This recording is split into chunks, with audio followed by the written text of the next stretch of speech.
It is. It's a nice place, dude. We slowly ordered it in waves because it's just so expensive, and like we're not really making money off of it. So it's like, and Tate's not that technical, so I had to do everything. Totally did nothing except for be like Amazon 930. What is this? You know? Yeah, exactly. Amazon's bad for reviews. For what? Like reviewing stuff because it's fake bots. Yeah, correct. Bots. Bot City. All right, open her up. All right, so day 2. Day 2.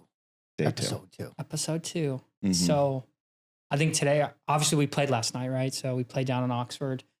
A few things. Tate had his return. Yeah, I came back in the mix. First time in at least a year. I don't know. When's the last time I played, Tony? It was probably about a year. Yeah, probably a year or so. Back in the mix. So what'd you think? It was a bit nervous, but not so much about coming back, but more about playing at Oxford. I've only played there like one time. So like, I don't know that scene, that crowd. It's a different mix of like, you're laying the paddles down to wait your turn as opposed to just like sitting on a bench and watching a game. It's very, I don't know, it's a lot more intentional. I feel like when you go there, like people are there, like it's not so much social as it is like they're there with intent. There's some nerves there. As far as play goes, it took me a little bit to, even remember the rules. Like I was really like a lot of like the little nuances of the rules and like where to be. It took me a minute to get that flow again. Even something as simple as like, I forgot about you don't score unless you're the serving side. Like I was just like, oh wait, that's not, we're just earning our chance to then be attacking.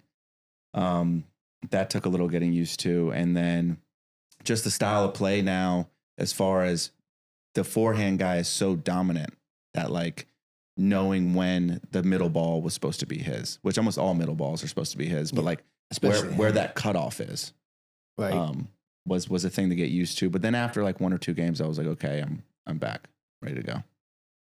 And then also, so playing against you is, you are the forehand guy. You have not been playing. Mm-hmm. Like you know it's kind of your ball, or you think it's your ball, and it's like, but I know I haven't been playing. Am I going to hit a good shot, right? Yeah, I was definitely not trying anything silly. None of the 25% shots, you know, which I want to get back out there and have a silly game and actually like try to do some offensive stuff and get that mojo going. But at this point, I was just trying to stay alive a lot of the times. I wasn't doing anything. I mean, I did a few little kind of speed ups with the dinks, but like that was it. Yeah. Right. I know when I played with you and you were on the strong side, you would hesitate and want me to take it. But I don't play. I mean, I could play that way, but like I'm trying to, and I'm like, oh, this guy forgot. Like, well, a lot of it too. Well, also I think when we came back to playing with each other, I'd just been playing with Daniel, and Daniel was taking all the backhands regardless of the side. I was trying to help him because even so, which that is kind of a tactic, you know, because they know it's gonna be forehand, they know it's gonna go either straight or left from the forehand. But if you have a guy with a strong backhand who can cut it back this way, I mean, it is a style of play to like have him take a ball that you wouldn't expect him to take. Yeah, I was just trying to make you more comfortable, right? Like I was trying to take a little of the work. I was trying to make you less comfortable.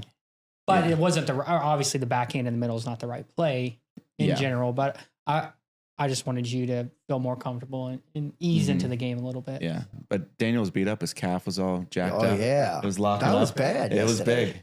You know, the calf injury is real. Right? Yeah.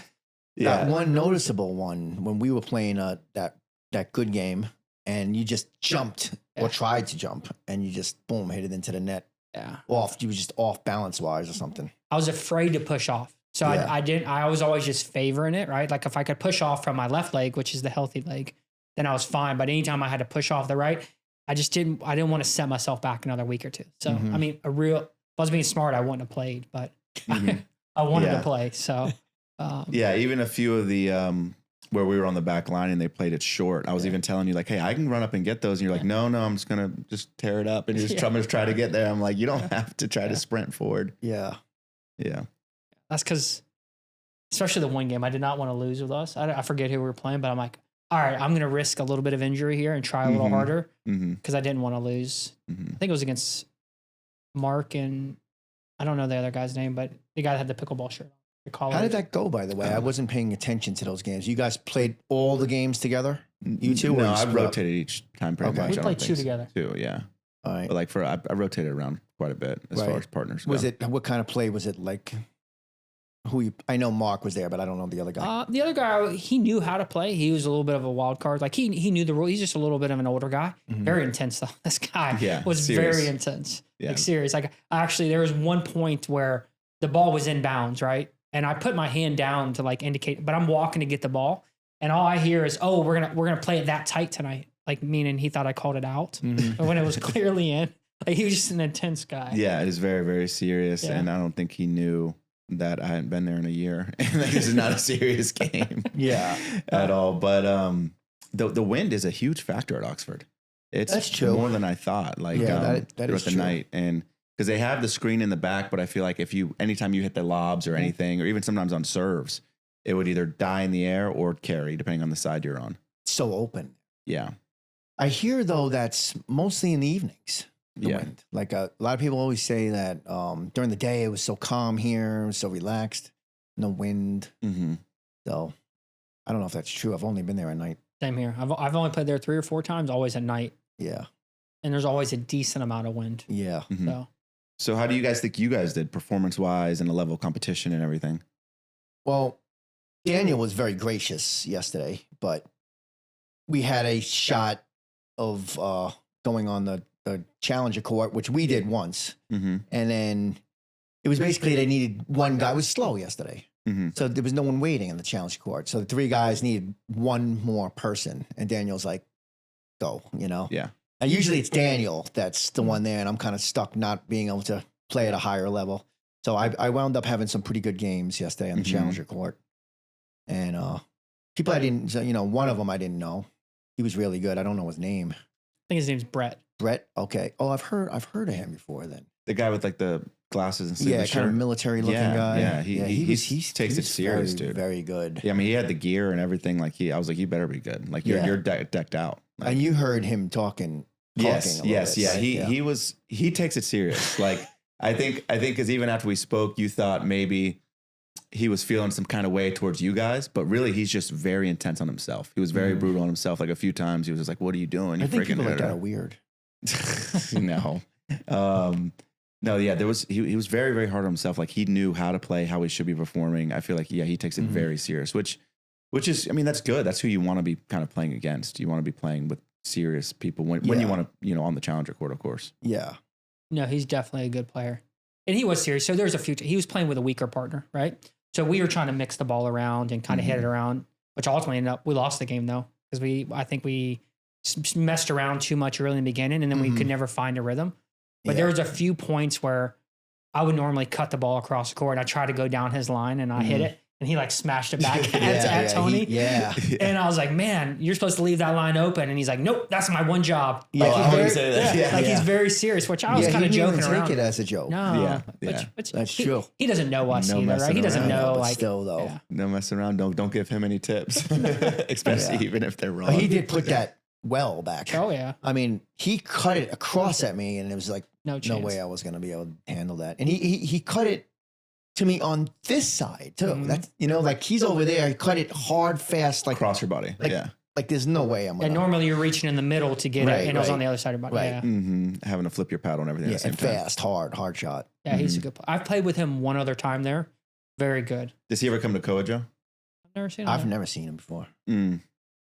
Yeah, and then Chase played pretty well too. He played pretty good. I mean, they were good partners. Yeah. You're talking about, so now it was you and Gannon me and playing. Gannon against Chase and him. And we get, the thing that I liked that gave me a little boost of confidence. But first of all, I felt like I was probably the weak link there or close to the weak link. They're definitely the lower end of the floor. And, or at least that's the way I felt. And Gannon says, before we even start, oh, what are we going to do? Oh, me and Gannon. And Gannon's like, oh man, this is going to be a tough game. I think I'm the weak link, meaning himself. And I'm like, if you're the weak link, what am I? But everybody has that little self-doubt, I think, sometimes, So one of the things I enjoy was I think he felt very good that we did how we did for himself and for me. Like he was like probably feeling like we're both a little under, and we did very well. We beat him 11-5 the first game. So boom, confidence goes up right then.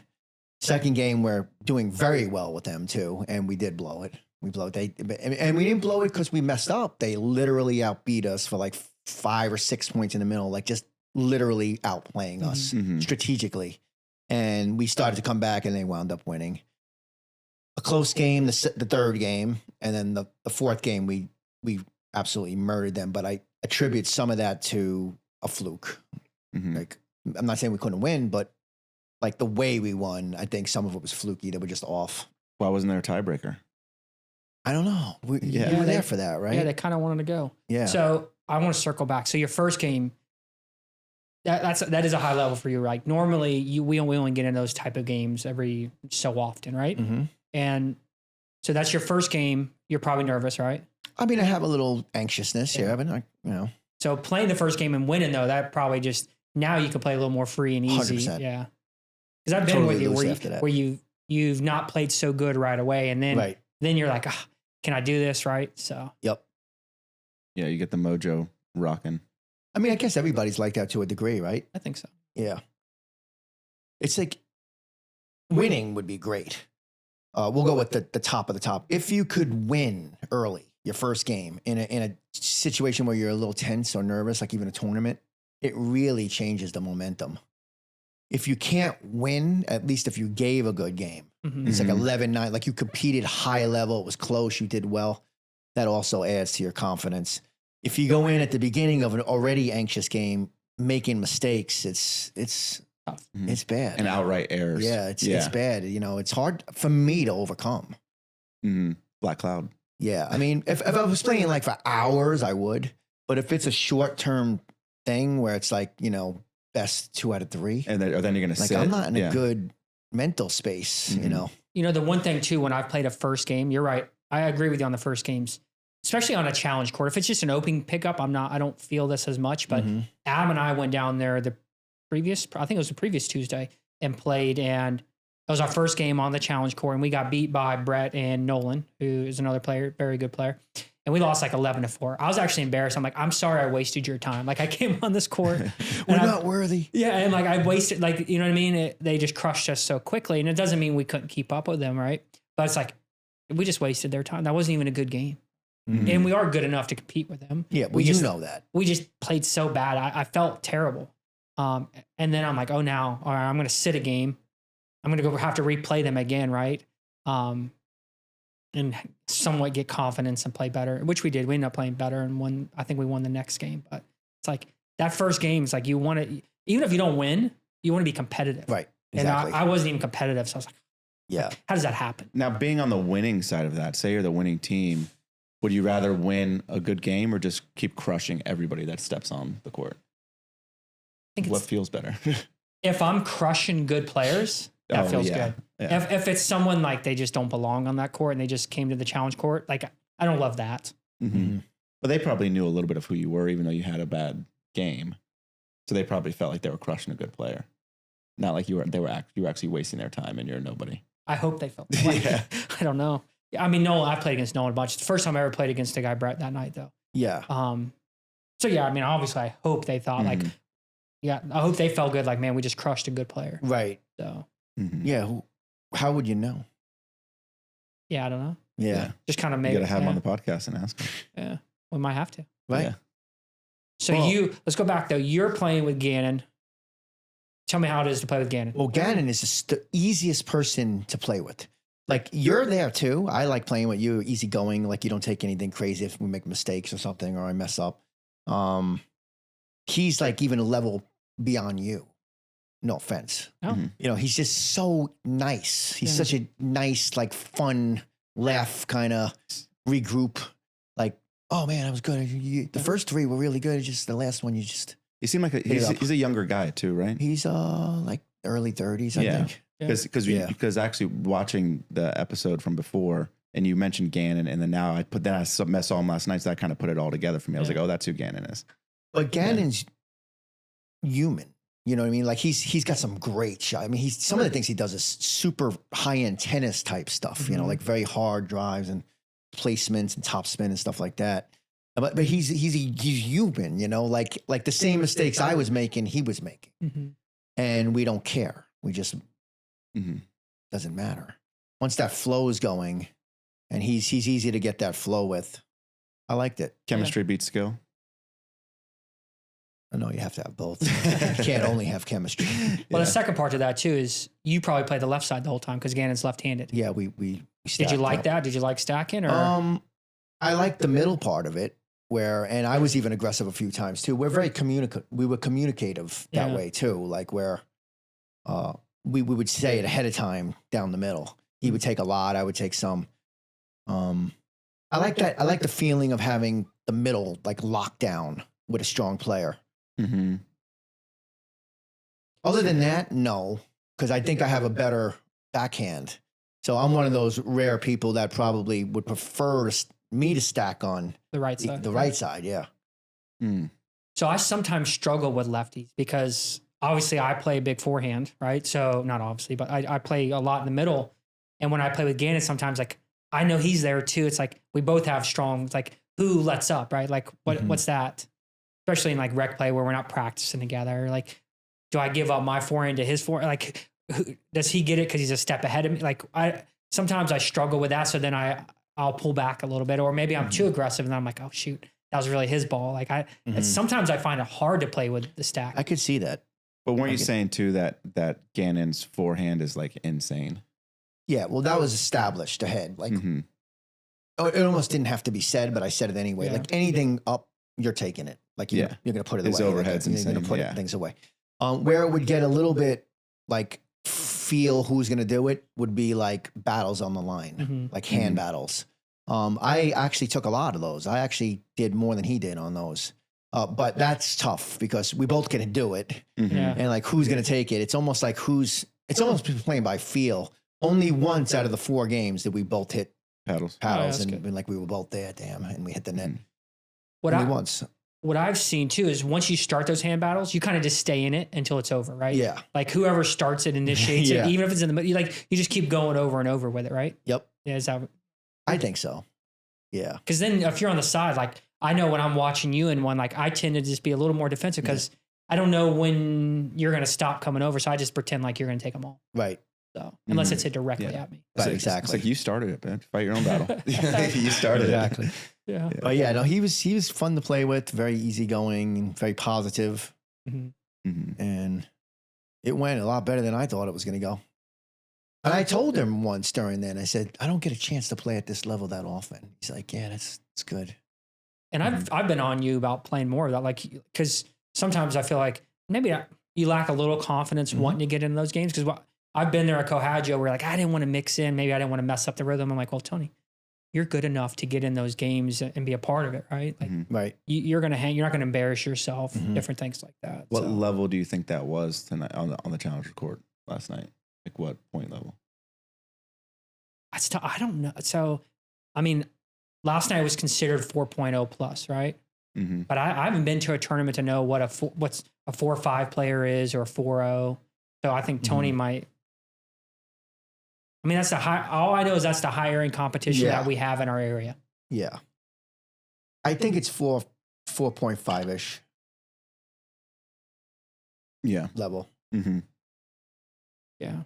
Probably. Yeah. Probably. Like on average, they could probably compete a little higher sometimes, but like their baseline is probably around there. Yeah. Yeah. Like anyone there in a 4.5 tournament is going to compete. Like they're not going to be like, oh my God, this guy doesn't belong here. Right. Like that. Maybe win, maybe not. So did they do anything differently? So first time hire, did they do anything differently that you didn't expect? Like what was your takeaway playing with them? Well, I've told you that I almost don't want to say this in case people do look at this because then I'm going to exploit myself. So maybe I won't say it, but I have a certain style that is hard for me. Like one. And I guess I'll say it. It's like that super fast paced, super fast, like an Enzo kind. I did not see that here. So if we're playing at a high level that doesn't have that element, which I only have like 5 people maybe in my life I've run into that have it this hard, that just kind of bothers me. Then I can hang. So how they were really good was their decisions were great. Well, every decision was good. Every shot had some form of pressure. Like the dinks, especially like Brett. that guy Brett really shoots him across really nicely on a hard. It hit my backhand, and I could handle those, but like defensively, like I'm gonna put like just a little shot, just barely over the net in front of me, Survive, yeah, just enough where he can't like get powerful on me in front of me, but he's gonna get it back and do something with it, put it over or whatever. But it puts such pressure on my backhand, so that kind of thing, and the speed ups are good. Like the speed ups are appropriate at the right times and right placements to make it hard on us. So it was more angles and decisions that made them really well, versus what you don't like to play against or can't. It's hard for you to handle is when it's just constant power. Well, like the really bangers. Like I don't like everyone could call himself a banger. You know, like I mean, Shania's a banger. You're a banger. But the tennis kind of bangers where they got the top spin, they got the wicked top spin. of the top bangers. The ones who are taking every opportunity to hit hard. Like even if it hits in the middle and they're coming up on it, has like a slight bounce, they're going to take it from low and just drive it, and constantly drive it to this way. You got to know which way they're going, and it's coming like, you know, 25, 50, 30% faster than anyone else you've ever seen drive. And that's their drives. You know, that's just those over and are over. difficult because it wouldn't be hard I'm fast enough, but they also know where to put it. So it's like, it's not like I'm going to be here. Like they might put it here. I might be leaning. They'll put it there. And it's so fast. It's like, what am I doing? So what you're talking about, not someone who just hits the ball hard, but they're hitting it with a purpose too. Yeah. Yeah. And like I said, it's not a lot of people. Like maybe it's like 5 or You 10 got in a my true life. tennis I've seen. background for that too. Most of them probably. A lot of them do. Yeah. So I know, obviously I know this, you've been working on your offense. Did you play more aggressive or did you go back to kind of your normal comfort zone? Because speeding up against that level, the only one you're going to win are the ones that they're out of position or they popped one up. Did you find yourself speeding up more or less? What did you think about that? That's actually a great question because I had a tendency to want to play harder, and I know now that I'm able to. Yeah. But I made quite a few bad decisions by doing that. That would not work at that level. And me and Gannon would talk about it and be like, "Oh, I was trying something that doesn't work." He's like, "Yeah, no, you just, you know, you had everything under control. You tried something. They're fast. 25%. Yeah. Yeah, they're just fast. You know, so it was actually easier for me to come back because that's my natural game is a little bit slower, and that works very well at that level, especially if you're with somebody who could put shit away like Gannon. Yeah.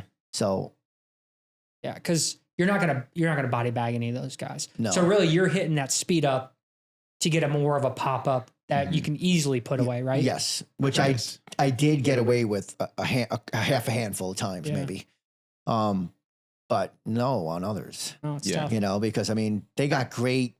They don't just get it back defensively. They slap it back hard. Yeah. So you think you're putting a speed up that's going to get a pop up or maybe even body bag or something. You're really just setting yourself up. All you're doing is adding speed to what they're going to get back to you. Yeah. You know? Yeah. That's you can't force anything because if you start forcing it, then against a good player, it's coming back to you faster. And sometimes, like we said last time, you'll hit that thing and you finished them, and then you're watching your work, and it comes right back at you even faster. So Chase's lefty, did they stack? Yes. So they had 2 forehands. So in the Chase middle. and Gannon are both lefty. Yeah. And they play together a lot, right? Yeah. I don't know. They're buddies. I don't know. They don't have to stack then, huh? No, I guess they probably don't stack. No, I watched them play the previous week. They didn't stack. Yeah. But although they're friends, I don't know if they always play in the same team. Yeah. Well, I mean, last night they didn't. Like, how come they didn't last night? Right? Good question. Yeah, I don't know. We all step on there. Okay, what are we doing? Yeah. Everybody's like, what are we doing? How come they didn't just Hold it down. Right. Interesting. All right. So I've noticed nobody really tries to serve difficult. So I've played with those guys. They weren't like, the serve wasn't unusual to you. There's no like, because it was a higher level, the serve was harder. No, sometimes there is, but not with them. It was windy though too. I think people were playing a little more cautious when it came to some of that. Well, who does serve to a point where it's actually nerve wracking? Adam. For you. For me, Adam. Okay. Jason. So I don't like to, and the reason is I don't like to return my serves with my backhand. And Jason, he's pretty accurate. So he'll put pressure on me to serve up. Like he'll serve up the middle to where either I have to run around it which is going to expose me on the return. You know, I'm too much in the middle on my return. You mean if you're on the right? Yeah. So he'll put pressure on me that way. So really those two guys. I think Gannon has the ability to serve tough. He doesn't always. Just depends. Because some people don't want to serve tough. It's like the risk reward is not good enough for them. Right. So I think those two, really, honestly. You know who's got a really good serve, but he's just off sometimes? CD. Yes. Oh, no, it's true. Yeah. He was actually there last night. Yeah. So he works there. Yeah, when he's on, I mean, yeah, his very he just hard. ace you. That's true. So playing there, last thing I'll ask you about that is one thing I noticed at that level is when you're serving the returns, they're giving you back. They're not leaving you high balls in the middle depth, right? Like, you mean on their return? Yes. Yeah. What did you notice about that? I mean, I noticed that, but like that's not that big of a deal. Well, the only thing I would say on that is that, you know, I prefer to drop because I feel like it gets us up quicker. And because their shots were so far back and a little wind too, my drops weren't always hitting. So I was just going to drives on third. You know, I was purposely going to drives. Put it back on the baseline. Yeah. Back on their baseline. No, well, they were already at the line. Oh. You know, so instead of trying to drop on the third, you know, from the back, because they are putting it back on the line, a little wind in there too, and maybe you're a little off. It forced me to do a third shot drive. So that I noticed. And that's dangerous too with them. It speeds up the play a lot too. A drive. I mean, because they, you know. You have to hit a reasonable drive. Yeah. Or else they'll slap one right down the side. Yeah. So that's why I've noticed the higher level, like they return balls either flat, low, or they're putting you really deep. So it's you can't just rip away at a drive if they're driving. So. Right. Yeah. I see. How was you used Daniel's paddle last night, right? Oh yeah. I destroyed it too, right? Yeah. So it's all scuffed up already. It's like 1-2 games in and scuffed the shit out of it. Yeah. Well, I smashed into the gate. Oh yeah. Right when I get there, you guys were in the middle of a game. It was like my second game or something. Or maybe first. Running behind the log. It was like 0.4. Yeah. How's your side? Yeah, bad. It's probably going to be a bruise. Yeah, it's probably already a bruise. Yeah. Just bangs right into the fence. Well, that's an ironclad. Like that's not one of the little, fences. Yeah, it's not chain link. Yeah. There was no give. It's solid. Yeah, it hurt. My elbow was messed up. So you like the paddle? So we'll talk a little paddle. You like the paddle? I do like the paddle. Yeah. So that was Engage. So Pickleball, they make pickleball paddles and other gear, but they're right in Oxford. So that's one of their newer models. I don't remember the exact name, but it's the 16 millimeter. So what do you like about it? Yeah. Well, I don't know much about anything. Like I just someone's like, hey, try this. And I'm like, oh yeah, it feels good. So I'm not going to answer that great. Before I even try to, what do you like about it? You could probably give a more appropriate answer. No, I haven't even played with it. You wanted that one though. So I played with one, not that paddle, a similar one about 3 or 4 weeks ago.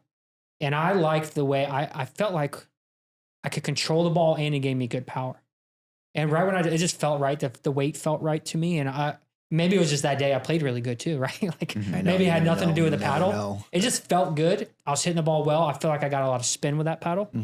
And that's why I wanted to get it. So actually Chase let me play with it one day. He had one extra one for whatever reason.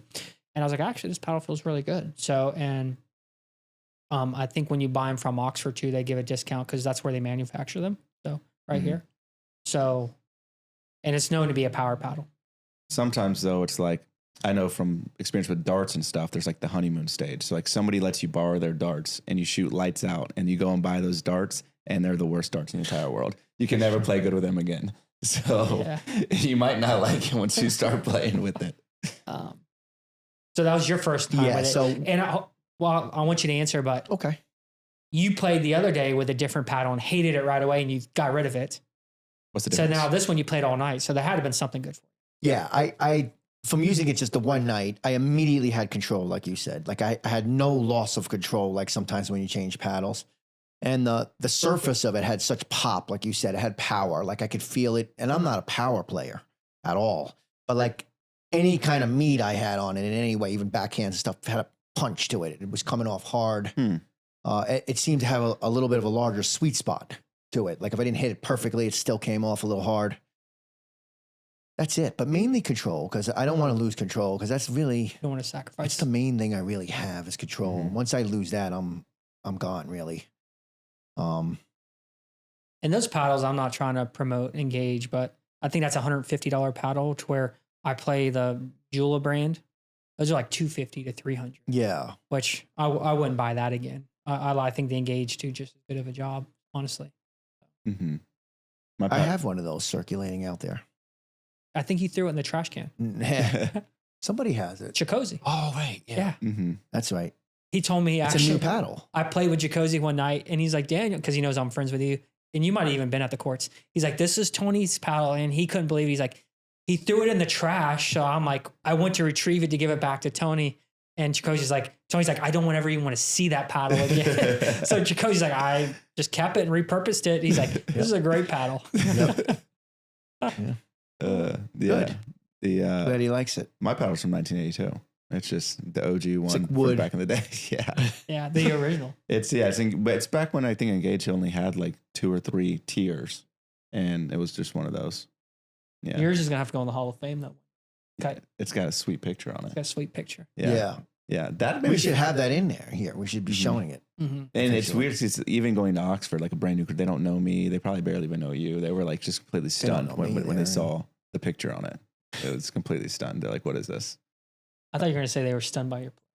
Oh, they were definitely stunned by that. Mm-hmm. I think I played well for someone who hadn't played in a year. I wouldn't say great, but well. I think you played. I didn't hit you once, or no, I mean not like got you good. I was trying to hit you a few times. That one game, I was trying to. I dodged the headshot, and I was like, "You're not gonna hit me in the head. That's like you have a better chance at my waist." I and didn't. Then you try to get me in the shin the one time with the serve. Yeah. Whatever they call it. What was that one? Try to get him with a nasty nail. So I missed him though. You missed it. Yeah, I was there for that. Yeah, I pulled the leg back. Not happening.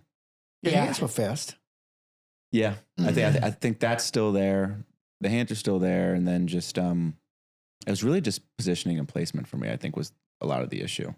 There was a few where like I got there and actually just hit it bad. Like paddle was angled a little bit, wasn't flat enough, wasn't this, wasn't that. But for the most part, I feel like the speed wise, like reflexes, I was still there. It was still there. I agree. So you're gonna play every day now? Yeah, so you're back? Or what? I really want to play just a game where I can actually, try, like just start playing, like something that didn't feel so much pressure, as far as like, let's give good games. Because there wasn't a lot of people out there. So like, I didn't want to give bullshit games. I just wanted to like kind of survive. But ones where I can be a little more offensive and like take drives and things like that. Like a rec game where we're just messing around. You could play for 2 hours. Maybe there's trying 5 stuff. of us. We go out there and then like I can rotate in and out and, and that's it. You just feel comfortable trying stuff and getting. So would you feel more comfortable doing that with your buddies? Is that what more of it? Like people you know? Yeah, for sure. Yeah. Yeah. It kind of was that way yesterday, except for like one person. He didn't know Mark. That was the thing, right? Well, no, it wasn't. But also those conditions were shit. With the wind, there was shit. I was like, this is not the time for me to be fucking around. Like I need to like play it as safe as I can because the wind was really affecting a lot of what I was doing, and I didn't want to like. Yeah, you could look at it the other way too. It's the perfect time to do that. It's a win. If you got nothing to worry about. But then with the wind, care. I start doing crazy stuff. It all starts hitting, and then I go out there one day with no wind, and everything's out. It was just getting lucky. But yeah, and also I don't like how they don't divide the courts there for like the balls, like shooting across, going from 1 to freaking 5. And if it goes down the line, you're affecting like 3 matches as opposed to just like one. Yeah, there was one point where the lady had to hit the ball back like 4 courts. Yeah, and that's like I don't know what their plan is for that. Like they got to do a little something. They're not going to do anything for it. They won't. I've seen when John, who's the pro there, Sperling, when he does a lesson, like sometimes I'll get there a little early on Tuesdays and he'll be doing a lesson on the last court. He has little like a temporary fence that he sets up to nice. Yeah. But I don't ever see that during regular, like the open plays. That's a good idea. Well, he probably has like 100 balls out there and people I've doing never met things. him before. Yeah. I've never seen him. I don't know him well. I know this is what I do know of him. So he tennis background because when Rowan's 18, 19 now, when Rowan was like 5 or 6, he worked at Fort King. Like he did lessons there as a tennis instructor. Right. So I met him way back in the day because Rowan played some tennis there and he was there. And then I think once pickleball, this is just my interpretation, but once pickleball took off, I think he gravitated more towards pickleball. And he went pro. Yeah, I think he's a senior pro. Yeah. Is there still a big stigma from the tennis community about pickleball? I don't know. I don't think so. I mean, Jason is the head tennis pro at Fort King, and he plays pickleball all the time. Yeah. Mm-hmm. Early on, there was a big stigma, I feel like. I think that's definitely changing because everyone's transitioning to it in one way or another. Like even those kids we talked about yesterday, Dre and Jay and stuff, tennis people since they were children, young kids, and now they're pickleball. I don't know if they give up tennis, but they're kind of doing both maybe or leaning more toward pickleball. We'll have to have Jason or John on one day and ask him. Yeah, Yeah. definitely. To me, they're two different sports, though. I mean, I know they're similar, but I don't know. They're racket sports. That's it. Yeah. Yeah. Paddle. It's just easier. I've played a little bit of tennis, not enough, but pickleball is just easier. It's just less court. You know, you don't have to. I didn't like tennis for a couple of dumb reasons. Like I felt like I had to chase the ball all the time, crazy. Yeah. And it was just a lot of effort. Yeah. And then But that was singles though. It was even with doubles. Like plus with pickleball, we've talked about this. An older player can still keep up with a younger player in pickleball. Where I don't know in tennis that's going to happen, right? The athleticism is too. It's harder to find matchups. Yeah. To even play I good have games. my doubts on all that though, honestly, because I think that we naturally compare tennis, which is mainly singles. I mean, tennis is mostly thought of as singles. To pickleball, which is mostly thought of as doubles. Like the true pickleball game is doubles. And the true tennis game is singles. They just alter it to, okay, we have tennis doubles and we have pickleball singles, which is like a mini tennis, really, which I happen to think is actually harder. Pickleball singles? Oh, it's insanely hard. I think it's harder than singles doubles. I don't play singles. I don't play singles. Oh, the tennis singles? Yeah, than tennis singles. I actually think it's harder. Mm-hmm. You know, do you ever see a pro game? It's like playing singles tennis, but like point blank. You know, because like it's literally like it's so speed is insane. Yeah. Because the court's small, so you have to shift quicker. You don't have time to take that. I'm not saying there might be a little more territory in tennis to cover, but you have the time to get there. The ball bounces tennis, it kind of hangs a little bit, you know, and then you're not 10 you feet from each other. Very, very stamina based. I'm not saying no, but the speed in singles pickleball at a high level is ridiculous. We're gonna have to get a tennis person on. Yeah, and see what they say. Because I think similar to what you're thinking, but I haven't played enough tennis to really know. Yeah. Somebody did say that to me that confirmed it a little bit. I don't remember who it was. Someone that had knowledge in both. It might have been Gustavo. Somebody who had Greg maybe. Somebody who had some tennis background said what I just said. Chigo. Maybe Chigo. Yeah. Let's talk about Oxford in general, right? We play down there on Tuesday nights. Who plays, you know, who's invited? How does it work? What's the setup with it? Where's this now? Oxford. Oh, what's the setup at Oxford? Like, how do you get to play there? It's not a public park. Yeah. So you probably know a little bit more than me about that, right? Because you go there more. Okay. But as far as I know, you got to pay a certain amount to reserve a court, right? I've never played. I've only gone on like a Tuesday to where it's open play. It's $5. So you just got to go. They download their app. That's the only time I ever went. I know you can rent the courts, but yeah, from what I saw is you got to go on the website. You go to their calendar. You can click on the event, and then you submit the $5. You get the thing. But does anybody check your thing? Because nobody checked even that. I just walked in. Oh, you didn't get checked in? No, I just walked in. Did you have a wristband? No. Oh, so you just walked. Nobody cared. I mean, I did pay, but nobody. I just walked on. You're supposed to walk up to the bar. Oh, okay. And they give you they check your name off and give you a wristband. Oh, okay. Yeah. No. So you just got there. I just walked right through the gate. Right. Yeah. At least you paid. Well, now everyone knows about Oxford. You have to go to the bar. You have to get a wristband. Yeah. They check you on the computer, check your name. No, they didn't have me. I do like the setup at Oxford, though. I mean, it's nice, right? It's very nice. The pavers, the bar overlooks. Like, I've never been there where there's live music on a Friday or Saturday. I've always wanted to do that. Have you? Yeah. People were playing? It's, yes. Yeah. It's a good environment. Mm-hmm. Yeah. The outdoor bar there is really cool. Food's good. Mm-hmm. When they have karaoke. They have karaoke. Yeah. One night or two. They got bands sometimes. Mm-hmm.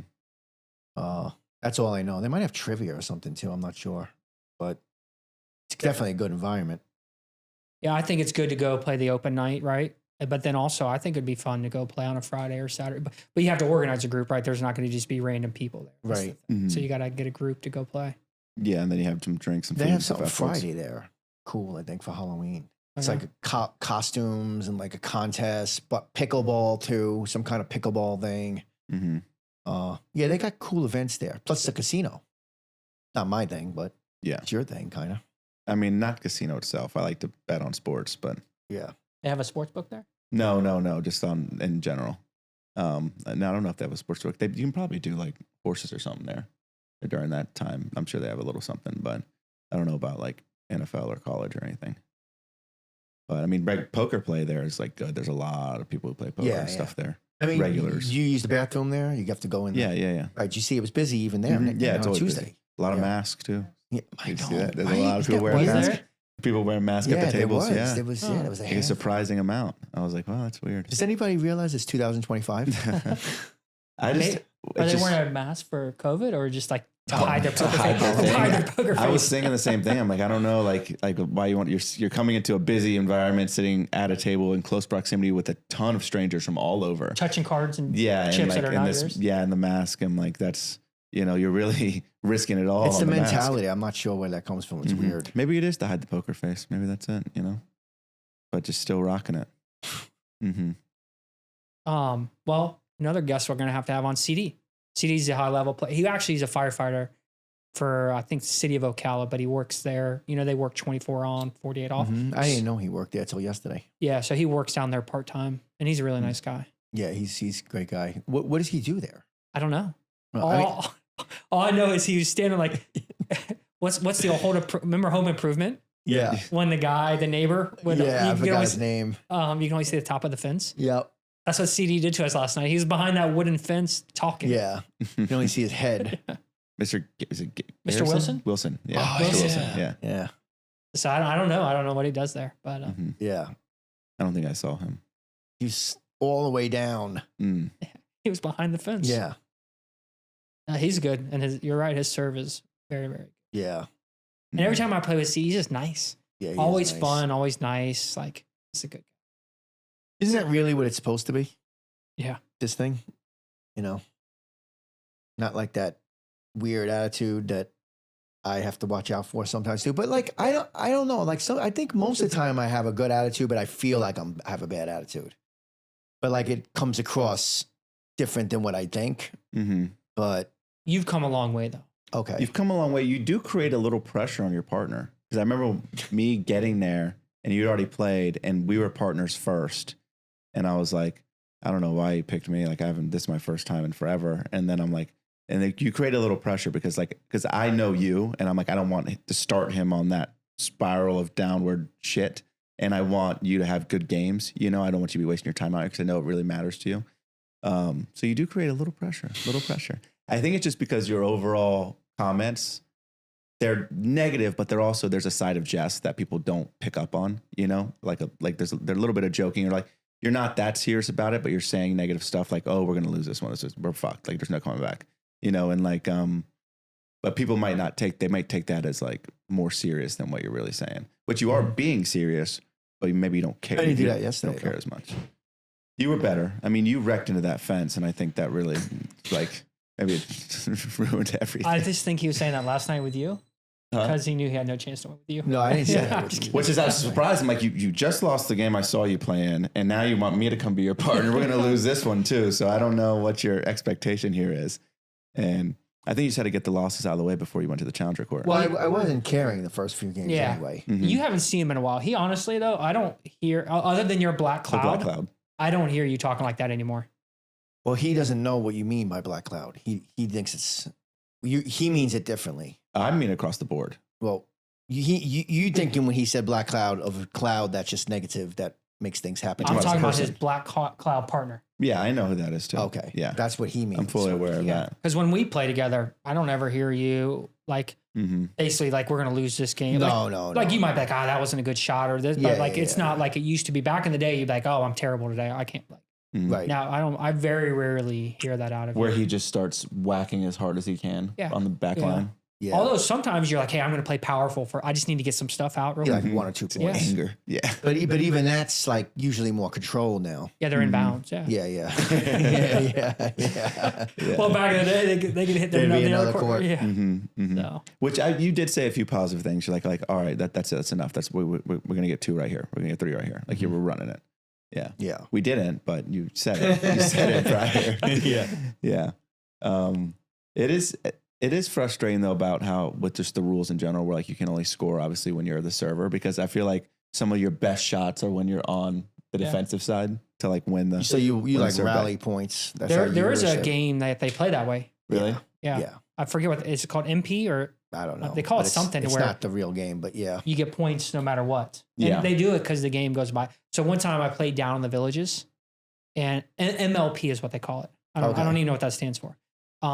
But they want the games to go quicker. There's so many people there that they play to like 11 or 15, but every point matters. So then you So never half want to the serve time. out. Yeah. Like I was being so cautious on my serves, right? Because it costs you a point. Then you're the old guy partner looking at me like, "What are you doing, you idiot?" That's another factor too. I don't even think about, like, you can be a little reckless on your serve if your server position 1, because you're not going to lose the point if it goes out. It just goes to your next person, and then they have all the pressure to be cautious. That's one way to look at it. There's another way to look at it though, too. I think of it. What about if you never make those kind of mistakes ever? You know how everybody like serves one out here and there or returns one out here and there? Mm-hmm.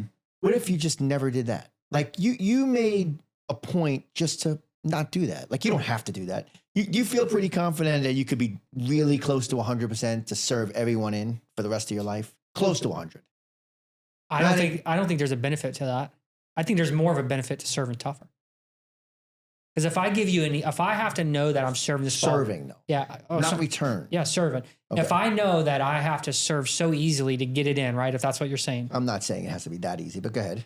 if I have to serve 99 out of 100 in, I'm going to serve so easy that I think you're going to be able to put that ball deep at me every time. Does that make sense? To where then my next shot's going to be too difficult. I don't see it that way. Huh?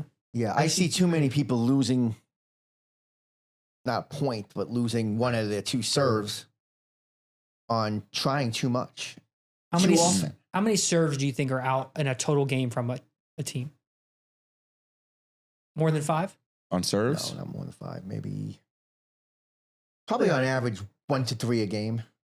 On average, but that might be between the 2 teams. Yeah. See, I don't think that's a high number. Yeah. Well, I was just saying on the serve and then also on the returns. Oh, I got you. You know, so I was separating those 2. yeah. So I'm saying if There's you quite just a never few did on that, on the return Yeah. that just go too deep, especially on like a windy night but or if you something. just never did it, like ever, like you made it happen, because you're gonna play thousands, tens of thousands of games from now till you stop playing, probably more. It's gonna play so many games.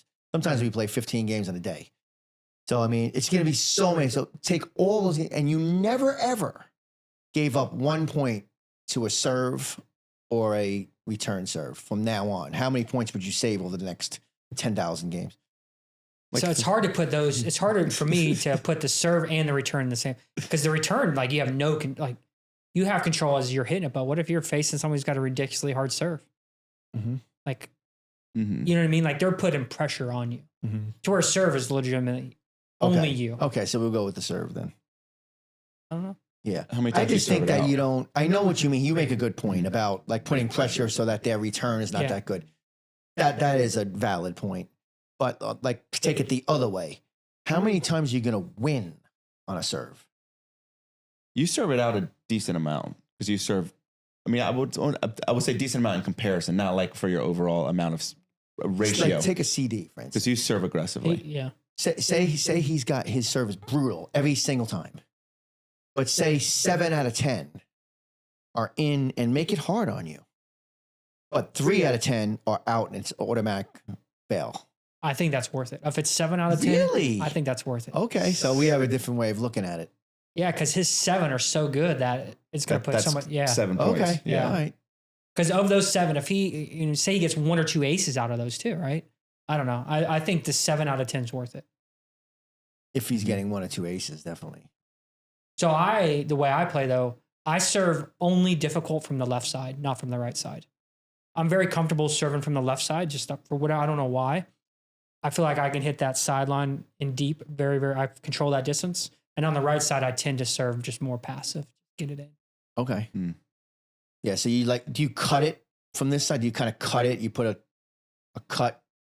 Are you saying if I don't know what you said on the left, you serve well. Yeah. Left going across. I top spin the ball. Right. Okay. Top spin, only top spin. Okay, so you go the opposite. I top spin in the back corner. It doesn't even matter who I'm playing. Almost the opposite. Yeah. Yeah. And then on the right side, I don't even do the top spin serve. I just never get them in. I don't like it. I don't know why. I just cut an easy ball in. You gotta do some drills. You gotta work on it. Maybe. A lot of things I need to work on. I prefer serving from the left side too. I have the easiest serve in the world. Yeah, you gotta work on that. I just put it right over. I'm not a serve person.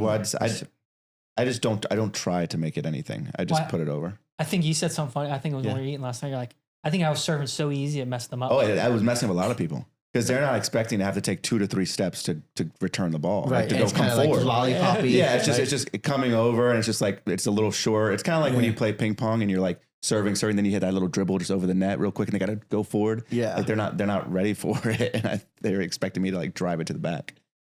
Yeah. It's like when you do the silly serve, like when somebody just pops it up like that. Yeah, like Adam does that, just does the flick and it goes up. When you're waiting for the bounce, you can do anything. You almost are going to, have a good chance of screwing up because like you don't even know how to play it serious. Like you're just like, okay, let me just. Yeah, and then a few of my from their serve, the returns were hanging so long that they're like waiting for it to because they have to let it bounce, so they're waiting for it to bounce like around the baseline, and then they'd make a mistake. Because it feels like it was just hanging so long because it just popped up so high. Which could be, since they have to wait for that bounce, like a tactic could be to put it high on the return. If you're getting it deep, yeah. Yeah. But a lot of time you had it deep was just good. Yeah, and make it high. Yeah. Because then they're waiting so long, they're looking up, they're looking, they're waiting. In general, if you're not going to hit the ball hard back and low, you could hit a lollipop-ish thing as long as it's back. Because they have to let it bounce. They're not going to take it out of the air. Yeah. And the way you're hitting it too, you had no spin. So it was like a dead ball. Yeah, it was like a dead ball. Yeah. Which it works. I don't like to drive those. So I don't like those. you like to spin off a spinning ball. Yeah, off spin. So yours, like I might hit a drive, but I'm not, it's just like it's like just a get in drive. Like you were saying earlier, I don't want to dink it from that far back. So I might just drive it just to help get closer on the next ball. Right. What about that lob that you had that went up and then literally angled back to us on our side because the wind grabbed it? It just angled. It was definitely going over the net. He thought it was going back baseline. And then it literally came back on our side of the court. Oh, it didn't even make it over the net? No. So we got lobbed and the ball hit on the back line. So I'm like, all right, I'm just going to re-lob this all the way back to their back line. And I hit it and it was my traditional lob. And it barely made it into the kitchen on our side. It went to like their kitchen line and then came back and it hit like our kitchen line. It was so ridiculous. So weird. Yeah. So today, is your tournament today? Yeah. Oh, it's today? It's like 3:30. Where's it at? What time is it now? It's 3:20. You should be stretching. Where's it at? Del Webb. Oh, Spruce. Yeah. Yeah. And like by the Summerfield area. So so I woke up this morning and I'm forgetting about this tournament constantly. I didn't know about it till Monday. Is that how you approach like stressful situations? Like you like to like out of sight, out of mind? I just not thinking about it. Like, is it because it's during the middle of the week? I didn't even know that. Like all I knew was it was a while away when I first said yes. I said, yeah, okay, let's do it. Yeah. It was like a month or 6 weeks ago. And I don't pay attention really, other things in life. And then this morning I woke up and I'm like, oh, I feel good today. Got we're going to do this podcast. I said, do I want to play later? I'm thinking about like playing recreationally. And then it was like 10 o'clock. I'm like, oh shit, I got a tournament today. It's 3:30. Like I forgot about it kind of. You can only think of so far ahead, about a thing. And it's funny. So I mentioned that to Emily too, because I brought it up and you said you are that same way. Like, don't ask me 2 weekends from now. Like I'm looking like only like right now I'm like a day ahead is all I can think. Yeah. And it's funny because your middle name is Dominic, and that's like the Dominic Toretto is like I live my life a quarter mile at a time, and that's like you. That's funny. Yeah, I'm Fast and Furious. So anyway, more about the tournament. What do you got? Yeah, I don't know. We'll see what happens. There's 10 teams. I know that. Okay. It's 50 plus. Okay. which I don't know where that goes to. There could be 90-year-olds there. I don't know. Are you going to body bag a 90-year-old? If I have to. They show up in a body bag. But me and my partner, Mark, have not played together hardly at all in like the last, I don't know, weeks and weeks. How's your chemistry with Mark? It's usually very good. Yeah. Are you both kind of play your role when you got to play your role, or is one more offensive? We one just more more play a role when we have to play a role. I think I tend to be more offensive than I usually am with him. Just happens that way. I don't know. We kind of know what the other person's doing, even if it's not supposed to happen. I'm a little more aggressive sometimes on the backhand, which he'll allow. He's a little. But he's also got a good forehand. He's a little bit of a banger. I feel like a little bit at the line. Yeah. He makes some good. He usually pretty good decisions. Yeah. So, I mean, if we're both on, we'll be fine. I mean, is the expectations to win this? What are your thoughts going into it? As far as I know, he's never done a 4.5 tournament. What was you guys won one right together before? What was that one? It was an open, which I guess is whoever shows, but just happened to be lower. Like you don't know what you're doing. I'm like, oh, let's go in the open. Was it still the same age bracket, or was it? Yeah, it was 50 plus, and it was in Gainesville. People all over the place here, but it just so happened that the level of play was not great. You don't know till you know, but we kicked ass really bad there. It was really not competitive at all. Yeah. So didn't you say like the even like all your wins were like big? Yeah, big no wins. one got more than 3 points on us the whole time. 7 games, and 2 of those games were up to 15. Oh wow. Yeah, so I mean, we were just really manhandling everything. But today should be better competition. Today has to be better. I don't have any expectations. I don't know what's going to happen. I would say, Del Webb, now you're encroaching on, even Del Webb plays a lot, the Villagers. You're going to get a lot of the local retirees around there too that I'm sure play a lot. Yeah. And me, more than anything, I should say expectations is I want to learn what's out there. Like, am I dealing with 65 and 70-year-olds who are like super good? Like they're like, play okay, 5 these times people a week. can't really move as great, but they're like, wow, there's a whole level of game I never noticed before. Like you could play so strategic that you don't have to move. Exactly. Maybe I'll learn that. Maybe I will kick ass. They're going to be just angle maybe masters. I'll just kick ass. Or maybe I'll just realize I could win on athleticism alone at that level. Or maybe I'll realize that I'm just exactly at that level. Like me and him are just right at that level, or just competing perfectly. And maybe they're going to be 50 to 55, most of them, and not old. I don't know. So I have no idea. I think you're going to be surprised because your athleticism is going to help you survive early on when you get the feel for things. But I think they're going to have a lot of people who have tennis backgrounds that play pickleball 5 days a week. They're going to be really good with angles and strategy and just like the short game they're going to be good with. Yeah, maybe if there's chances where you can pound it at them, they're not going to have the speed, but I think they're going to be really good on the line. So tournament setting, you're playing all. So sometimes you play to be nice a little bit, right? Are you going to go full, try to just beat them down? You have to. Yeah. You're going to play the weeker player the whole time? Yeah, like I'm going to try to play strategic, see who's not handling things. Play on people's weaknesses. I'm going to try to win. Look for knee braces and things like that. Yeah. So if you're the guy that's in the wheelchair, I'm going for him all the time. What if he takes the wheelchair on the court? That's what I mean. Yeah. You're going to drop it in front of him? It's motorized. He's got it tuned up. Yeah, I'm going to pull the Greg, just like he's wheeling up to the Pushed line. all the way up to the rabbit. He's like ready to go. That'll be fun. Yeah. What do you think about tournaments? I haven't played one, so I don't know. Do you want to play one? Yeah, I do. You'd be so good.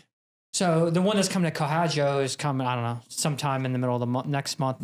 I don't actually have a playing partner yet, so I don't know who I'm going to play with. So I'm going to play in it. I just got to figure out who. I wanted to play with Adam, but he's having something go on. He's having something, so he can't do it. So I don't know. Do you want to play like age bracket tournaments, or are you trying to just go up and play? You think you can hang with everybody? That's a good question. I don't know. I don't know what I can do. So I think at Cohadjo there, and I only know this, I heard some guys talk, there's like a 4.0 level or a 4.5 level. I just want to play in the right level. A 4.0 is my right level. I want to see who's signed up and what levels, right? Just so I know where to play. Well, the thing is you'll know by what they're signed up for. Right. And for their local guys. Right. Because if I was to go out of town and play, I always hear people say, oh, I've only heard, but like, oh, if you go play Picktone at 4.0, that's really 4.5, right? Or wherever. Like people tend to play a little down. Down, yeah, because they want to win. Yeah, I just want to play the right competition to where like Yeah. I don't have to win the tournament. I just want to feel like that was a good competition for me. Right. Got to figure out who I'm going to play Weren't with. they talking that Saturday about that when we were there? Yeah. They were talking about that, and they were like, "Oh, some people were even saying we're just going to do the 4.0 because we could win it because we're not beating Yeah. Enzo. So our Gorka. Yeah. right? We're not beating Gorka at 4.5, so might as well just play 4.0. And yeah. And I think that's silly, right? Because those guys are good enough. Not that you're going to, I've only played Gorka a few times. I don't know, but you can still compete, right? You're like, even if you lose, as long as it's a competitive game. So I'm not afraid of that. Like, yeah, I'm not. I'd rather that. Yeah. Well, that's what I think I veered on this a little bit, but I was saying Mark never did a 4.5 tournament. And there was a point to that actually, because he was like, "Hey, you want to do this geezer thing?" And I said, "What do you want to do?" He's like, "I usually do 4.0. I'm like, "What else they got?" They got a 4.5 plus. I'm like, "Why don't we do that? Why not try the hardest? Like we know where we're at. I mean, maybe we'll get our ass kicked, but who cares? At least we know, the next." Can't hang in it. Yeah. Why do you want to just keep winning 4.0? I can't imagine there's 10 guys that are going to kick your butt. You know what I mean? Like, not saying you're going to win the tournament, but you're not going to be the worst team there. I don't think so. No, I would be shocked. Yeah. I mean, and even if that did happen, great. And now you know what to do. Yeah, next tournament. Now you understand where the level's at, even at 50 plus, and what you got to do. And he's a solid player as far he's a very dependable partner to have. Yeah. I feel like his style of play, not a lot of points are being scored, I think, like on him directly, intentionally. Right. I think he's not the most offensive bearing the points away, but I think hitting it to him, there's a good chance of returnability that's coming back. Yeah, for sure. He keeps the point going a lot. Yeah, I think so. My favorite thing in a partner, because I thrive off of the point going on and on. Yes, yeah. Well, that's when you get the flow going. When you're really locked in, you're like, oh, this is fantastic. We're going, we're dinking back and forth. Yeah, rallying. Yep. So is a tournament double elimination? Like, do you know? I don't know. He doesn't even know what time it is. If it starts at 3:30, it can't be too long, right? Like, well, it's lights there, I think, too. But no, probably not. I mean, how long could it go? I know the old people, they want to be eaten by 6 o'clock. I'm very curious to see what it's like what the ages are. Yeah. But if it's 50 plus, it's got to be younger, right? Because don't they have like a 60 plus?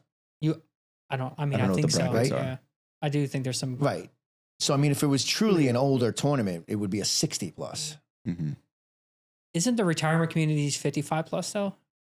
But it's funny that it's 50 plus. Right. There's an allotment. They got some younger people in, but they have a certain percentage, but the majority of it's 55. I happen to think that it's not going to be people, because I'm thinking, okay, if it's people from Del Webb, and that's where I started business before we started our business, was Del Webb. So now I'm thinking of them. I'm like, if it's Del Webb people, all those people are dead. No that was problem. 15 years ago. Yeah, but I mean, I just remember that type of person in the villages, and I mean that area. So we should be fine, athleticism wise. Yeah.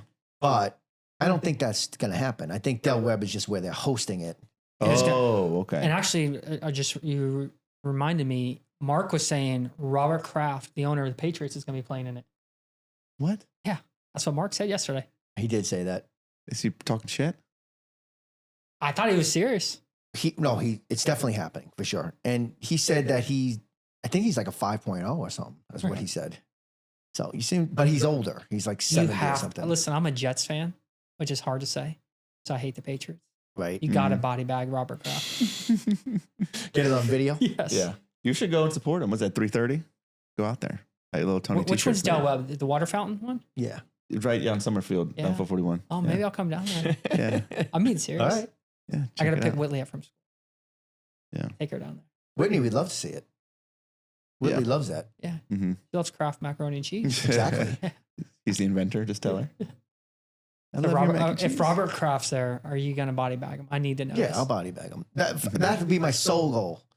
Not winning the or tournament the Nelson or whatever. Else. Yeah. You should wager him before the game. Yeah. One of your Super Bowl rings for this tournament. Yeah. Yeah, I'm curious. We'll see what happens. That's wild. Like, how is he playing in the how does Robert Kraft end up at Del Webb to play pickleball? I don't understand. Lives that. in the villages. It's got to be the though, villages. Right? I think he lives in the villages. But even that. There's thousands of courts in the villages. Well, that. And he probably does a lot of tournaments. Probably just does a lot of local tournaments. Mm-hmm. But even living here, of someone of that wealth, Yeah. living in the villages, Yeah. He's older too. He's got to be in his 70s. probably. He definitely doesn't look like your athleticism. No, I can't even picture him. Really. I'll be interested. Yeah. So, the tournament in Cahajo was that November I think it's the 15th. 15th. All right. So we have to talk about that. You know my circumstances on it. I would like to play with Tony, but I don't Yeah. know if Tony can play. So I might have to regroup and maybe Sam or Dylan Grace. Those are on my top two. Mm-hmm. Yes. Bring Rowan in. Will Dylan be back though? He might come back just for the play, but the problem is he hasn't been playing at all. Exactly. Like he's really, really good, but I mean, Mm-hmm. he's in college playing baseball. He's not focused on pickleball. Why don't you play with someone like really high end or something like Jorge or something? I did send Jorge a message. He's playing with he said his dad. We'll try, Oh, okay. Try and get Gannon out there. You know, I don't Oh know. yeah, that would work too. Mm-hmm. I like Gannon, but we're not as I don't know, maybe. That's close. Yeah. Him and Chase are big buddies. I don't know what Mhm. they're gonna do. Yeah. Yeah, Jorge and his dad will do good too. His dad is actually. Yeah. Do you ever play him? Yeah, it's good. He's unusually good for someone who you wouldn't think would be. I've played him a couple times. He's good. Yeah. See, I'll be curious. I probably need to ask Jorge what level are they playing, right? I mean, I assume I'm gonna play the highest, but Yeah. You should just play just to see what's up. I'm not afraid to like lose. That's not an Yeah. issue. Mm-hmm. My thing is more, I just want to be competitive. I don't want to go, because who knows? I know it's Cohajo, but are people from Gainesville come and play? You know what I mean? All these other people. I way rather play with strangers, honestly, competitively, like tournament competitively. You know, you? Yes. So I feel like I think I tell you this. I hate playing the same people over and over again, right? Because I know the shots they're going to want to hit. They know what I like to do. Exactly. Yeah. So part of what I like playing, I like to figure out what are you good at, like the tactical side. So Mhm. yeah, playing against strangers to me is more fun. Right. Um, Well, I met a guy, it's William Sobek, I think his name is. So he's a professional. The guy at Pictona that was there that one day, young kid, like 21. He's like ranked 12th in the world or something in Wow. pickleball. Like he's known. You could look him up. He's a famous person. He's knows Ben John. Like they all play together and stuff. And they kind of grew up together and like at this level that a big part of it's here in Florida. A lot of them live down in like the East Coast of Florida. Boca. I Yeah, think. yeah. Mhm. And they all like kind of train together and play together, like rec games and stuff while they're getting ready and stuff. So imagine like all of us, the same general level, like say 10 of us here, always playing together at Cahajo, playing. But we all competing each other at the highest levels in the world, Yeah. during that one game or that, 2 games. But off season or while we're training, we're just playing together and practicing together. That's why I don't want to play like tournaments with because you're just playing with your friends and you're doing the same thing in a one-off game, but like Mhm. whatever happens that day happens. Yeah, it actually counts that day. Yeah, that day counts. But like maybe some other days, Mhm. like maybe John's wins, Mhm. right? But like William Sobek kicked his ass like 7 out of 10 games 2 days ago at the rec. For fun. There's Yeah. something Right. to be said too with just like the pressure of not knowing who they are, how they play. Those first couple little rounds where like you're learning, okay, this guy likes to drive it, this guy has a good backhand, and you're learning all of that, like that really, you're really engaged, like it really pulls you into the match. I think that's also more fun than just like, all right, this one's for, the whole tournament. Right. Win, let's go. We're just playing the same people, same Right. thing. And you kind of, and then that way you kind of even, there's, you may even know there's no hope. You're like, these guys they're definitely going to destroy us because I know them. They're going to be a 9 out of 10. Mm-hmm. When you're playing random people, there's always a chance because you don't know who they are. I guess there's that too. Good point. And a pride thing too.